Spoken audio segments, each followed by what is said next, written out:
नमस्कार, आप देख रहे हैं न्यूज़ 9 भारत और मैं हूं आपके साथ अशोक चौहान। देश और दुनिया की तमाम खबरों पर आइए डालते हैं एक नज़र।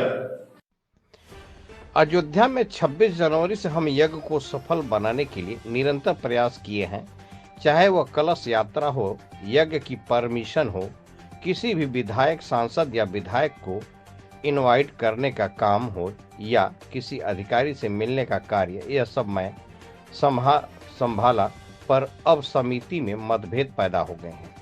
समिति के लोग झूठ भी बोलते हैं और संतों को मारपीट की धमकी भी देते हैं। कथा पर हमारा जो मंच का समय था, आज मैंने 12 बजे से 1 बजे तक प्रवचन किया और उसमें अनाउंस कर दिया है कि अब आगे मैं यज्ञ में नहीं रहूंगा। आप लोग अपना यज्ञ संभालो। यज्ञ में कई त्रुटियां थी जिनको मैं दावा करके भी रखा, जैसे 2021 कुंडी यज्ञ का होर्डिंग और प्रचार समिति कर रही थी, लेकिन मौके पर 1250 कुंडी ही है। इस तरह से कई झूठ उनके सामने आए हैं, फिर भी मैं सामंजस्य बनाकर रखा। लेकिन अब प्रवचन मंच पर राजनीति एवं षड्यंत्र वाले कार्य हो रहे हैं, जिससे कभी भी कोई अनहोनी घटना घट सकती है। कोई हमें जिम्मेदार न ठहराए, इसलिए मैं यज्ञ स्थल को आज 2 बजे छोड़ दिया है।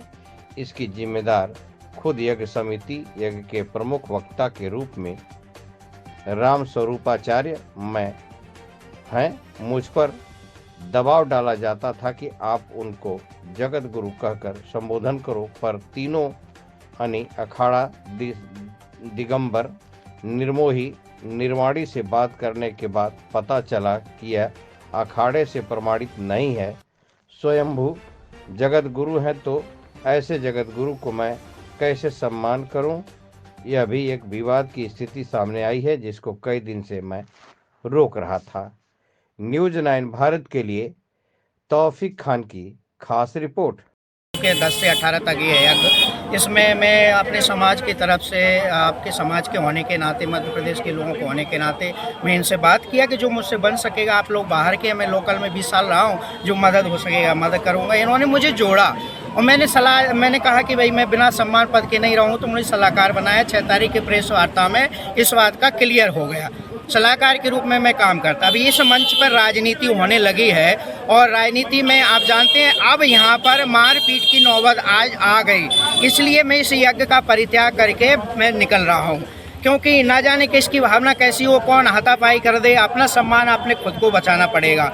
लेकिन मैं एक बात आप लोगों को बता दूं, मैं समाज के होने के नाते, मैं अशोकनगर का रघुवंशी हूँ, इस नाते मैंने इस यज्ञ की बहुत सारी कमियों को आप लोगों से छिपाया, क्योंकि इन्होंने हमसे छिपाया। यह यज्ञ 2121 कुंडी का नहीं है। मुझसे प्रेस वार्ता में झूठ बुलवाया गया। मैंने जब नपाया, गिनती की, तो ये 1250 ही कुंडी का निकला। क्या ये समाज झूठ बोलकर यज्ञ करेगा?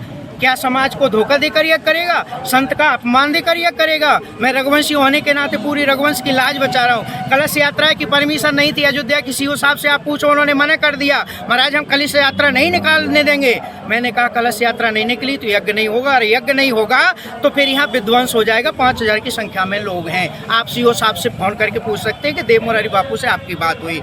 इस तरह से इन्होंने झूठ बोल करके जो यहाँ कार्य किया है, मैं नहीं चाहता था, लेकिन मैं मजबूर हो गया। अब यहाँ पर षड्यंत्र कौन कर रहा है? हमारे अपने समाज के कुछ लोग, सब लोग नहीं, कुछ लोग षड्यंत्रकारी हैं, जिससे आज मारपीट की नौबत आ चुकी है। मुझे भी धमकाया गया कि आप यज्ञ छोड़कर चले जाओ। मैंने खुशी से स्वीकार कर लिया। मैंने कहा मैं ऐसे यज्ञ में नहीं रहूंगा। जिस जगत गुरु को ये समाज, जो ब्राह्मण समाज के हैं, रघुवंशी समाज का यज्ञ चंदा भी सब लोगों ने, मध्य प्रदेश के कई लोगों ने बराबर चंदा दिया है, लेकिन ये भेदभाव कर रहे हैं, ये हमको पसंद नहीं है। जो जगत गुरु की बात ये करते हैं ना, मैं शास्त्रार्थ के लिए उनके पास मैसेज भेजा, मैंने आ गई। मैंने कहा मैं अयोध्या का विद्वान 15 ग्रंथों का अध्ययन किया हूँ, आप मुझसे शास्त्रार्थ करिए। क्योंकि मैंने दिगंबर अखाड़ा, निर्मोही अखाड़ा, निर्वाणी अखाड़ा के महंतों से संपर्क किया। हमने कहा इनको कौन जगत गुरु बनाया? बोले मनमुखी स्वयंभू गुरु है ये, इनको कोई अखाड़ा से प्रमाण पत्र नहीं। अगर इनके पास कोई अखाड़ा का प्रमाण पत्र है, किसने इनको जगत गुरु बनाया? आप यहाँ से प्रेस वार्ता के बाद उनसे जवाब मंच पे लीजिए। ये जन्मेजय शरण जी के यहाँ रुके हुए हैं, वहाँ जाकर इनसे जवाब मांगिए। अगर कोई भी जवाब आपको देते हैं तो मैं संतुष्ट हूँ, इनको जगत गुरु मानूंगा, नहीं तो मैं इनको जगत गुरु नहीं मांगूंगा। मैंने मंच से जबरदस्ती दबाव में इनको जगत गुरु बोला, आज तक जगत गुरु बोल करके प्रणाम नहीं किया। मुझे मालूम चला कि ये जगत गुरु वास्तविक नहीं है। हमारे यहाँ जगत गुरु केवल वही होता है जिसको अखाड़ा प्रमाण देता है। तो यहाँ पर ये जो घटनाएं घटी, कुछ लोग अच्छे हैं, मैं मध्य प्रदेश के उन अच्छे लोगों को, ईमानदार लोगों को मैं बधाई देता हूं, और वो जब मुझे बुलाएंगे मैं जाऊंगा। लेकिन कुछ लोग यहाँ षड्यंत्रकारी हैं, ऐसे लोगों के खिलाफ मैं हूं, और इस यज्ञ का मैं बहस कर करके आज यहाँ से जा रहा हूं। आप यज्ञ के लोगों से पूछिए कि यहाँ पर कितनी वेदी हैं। इन्होंने होर्डिंग 2121 का लगाया है, इसको गिना के दिखाएं। इस तरह के ये धोखेबाजी है, लोग हैं, धोखेबाजी की है, जिसको मैं अपने समाज के लोगों को यहाँ मीडिया के माध्यम से पहुँचाना चाहता हूँ। नारायण जी, उनसे आप जानकारी ले सकते हैं कितनी वेदी है। मुख्य कारण वेदी से ही है। वेदी का तो देखो, वेदी का तो एक धोखा था, लेकिन अभी यहाँ पर जो षड्यंत्र राजनीति हो रही है, इसके कारण मैं यज्ञ छोड़कर जा रहा हूँ। और इस यज्ञ में इतने दिन मेहनत किया, 1 रुपए का इनसे मैं ना दक्षिणा ले रहा हूँ, ना मेहनताई ले रहा हूँ, निःशुल्क इनकी सेवा करके जा रहा हूँ। तो ये महाराज जी, क्या आपके छोड़ के जाने से क्या यज्ञ अधूरा माना जाएगा? ना, मैं ये नहीं कह सकता। यज्ञ तो भगवान का होता, भगवान पूरा कर ही लेंगे, लेकिन इनकी जो भावना है वो मुझे पसंद नहीं है। राजनीति यहाँ खबरों का सिलसिला कभी नहीं थमता। सिर्फ और सिर्फ बने रहिए न्यूज़ 9 भारत पर। अब चाहूंगा इजाजत, नमस्कार।